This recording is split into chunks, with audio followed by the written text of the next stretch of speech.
Everyone agrees that 9/11 has been the major turning point of our era. And the major conflicts are really about what 9/11 was.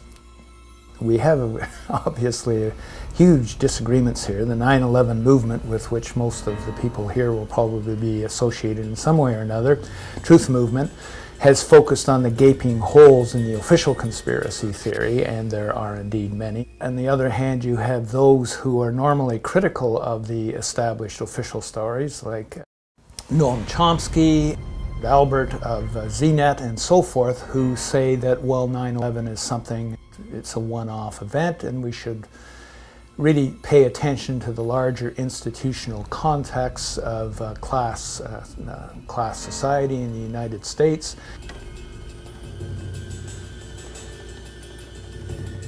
And in short, have an institutional analysis instead of focusing on this one event. These people have been called gatekeepers, left gatekeepers, who also basically are blocking out the same things that the official mainstream media and governments are blocking out, which is what is 9/11, what in fact went on in 9/11. I'm going to be considering what I think we all will find our bearings in, and will answer the questions of the left gatekeepers. Let's look at the undeniable unifying framework in which the whole entire 9/11 event and its aftermath and its foremath has occurred across the entire historical event. And I'm going to have two criteria, principles of concern here. And one is that I say an undeniable unifying framework. And I mean undeniable in the sense that it's scientifically confirmable. We have evidence for it, and we don't have good evidence against it. And in that case, we say it's confirmed, and therefore it's a scientific hypothesis that for the moment we can regard as valid, but always leaving it open to disconfirmation. That's what I mean by a scientific approach to the matter. And what I mean by a unifying framework is that all the facts that we have on 9/11, whether we, whatever side or belief that we might have, that all the facts fit into this overall unifying framework. And by finding this unifying framework, I'm in a way doing the work of a philosopher, but also an undeniable unifying framework, providing the bearings that I think has really been lacking on this whole matter, which is we all agree, a turning point of modern history, if not of the major turning point of not only our lives, but of Western civilization. So the first thing I want to clarify on this undeniable unifying framework is that the official theory of 9/11 is itself a conspiracy theory.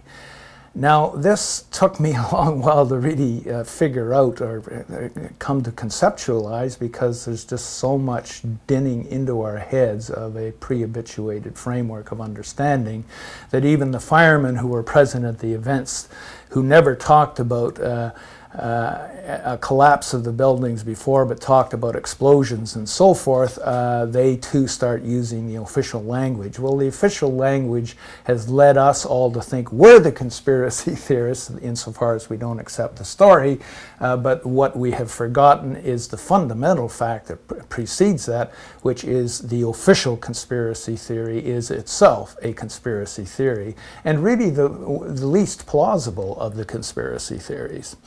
But it's worked very, very well. I think for years it worked well, and it's still being constantly reproduced as really in the way that a fanatic religion does. It has magic syllables that it keeps repeating over and over again, and incantations, and that incantation, whenever anyone raises a question, is simply, oh, conspiracy theory, oh, you're a conspiracy theorist.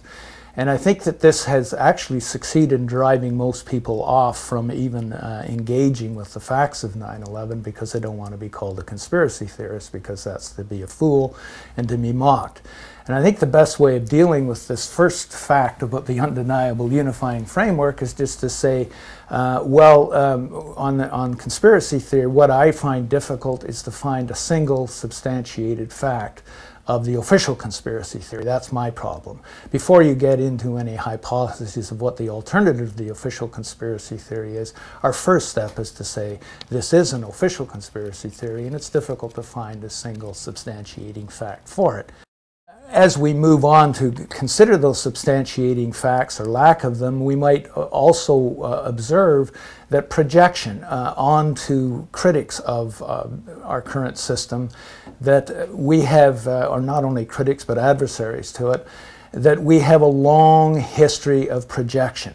And so one of the ways I long learned, really, when the Reagan administration first came into power, I started observing, you know, the way to tell what they're planning next is what they're accusing other people of doing, whether it was germ warfare, biological warfare, new nuclear systems, terrorism, and so forth. That in fact they were tipping their hand every time they blamed somebody else, the enemy of the day, for something, that they were actually revealing what they were in fact up to themselves. This is a pattern of I should say, of their strategy and their thinking that has gone on now for over a quarter of a century.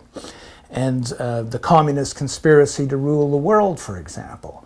Well, it's interesting to look about that communist conspiracy to rule the world, which we heard ad nauseum as younger people, has in fact really been a conspiracy to rule the world indeed, but whose conspiracy has it been? Who is now ruling the world, and how have they come to do so? So the fact that we get projected onto as conspiracy theory is just another repetition of an ancient operation which is predictable on the part of this regime. Once we get by that the official theory of 9/11 is itself a conspiracy theory, that it follows a standard operation of projection onto critics and others of what it's doing itself, we now consider the official conspiracy itself. And what I find remarkable when you think about it is, rather than thinking that what account you would give for 9/11, just deal with what is being said about 9/11, and can you think of a single fact that's being produced about 9/11, the official conspiracy theory, that's substantiatable? So the nature of the attack is, in the official conspiracy theory, is not only unsubstantiated but clearly false. The fact that these planes flew around altogether 75 minutes without any intervention, which is standardly under 5 minutes, I mean, this indicates that not only is not a surprise attack, but there seems to have been a deliberate set down of defenses to allow it to happen at the very least. And then we look to the next thing, not only the nature of the attack, that it's not a surprise attack and there's no substantiation for it, but rather the opposite, but also the nature of the criminal agents who were involved in this atrocity. And the first thing is, well, bin Laden is behind it, and that's been produced again and again as the author of the 9/11 tragedy and atrocity. Well, bin Laden himself has never acknowledged it in documents that can be validated, and indeed when the FBI was asked by some person in the 9/11 truth movement who actually there's many good, bold people out there, said, well, why hasn't bin Laden been charged with the 9/11 atrocity? And the FBI replied formally and in writing that they had no evidence that he was behind 9/11. So then we go to, well, there was the 19 Arab hijackers. Well, are they really, I mean, do we have substantiated evidence for them being behind the collapse of those buildings and the murder of over 2,700 people? Well, we don't really, especially when they only had box cutters, and especially when the BBC television has documented that 6 or 7 of them are still alive and well elsewhere. So we don't have any, on this official conspiracy theory, we don't really have any evidence substantiating the criminals behind the attack, according to the official theory. Well, maybe the one that has struck me most from the beginning is the primary legal and forensic question that is posed of any major crime, especially a murderous crime, is who benefits, or as in the legal terminology, Latin terminology, cui bono. In whose interest is it to have this crime occur? Well, who did benefit from 9/11? It's not very difficult, although the question has not been posed and there's been no official investigation or even a media investigation or even raising of the question.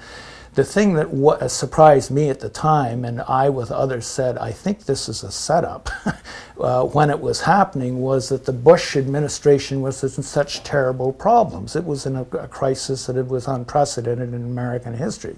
First of all, the Bush administration had stolen the election. This is now documented.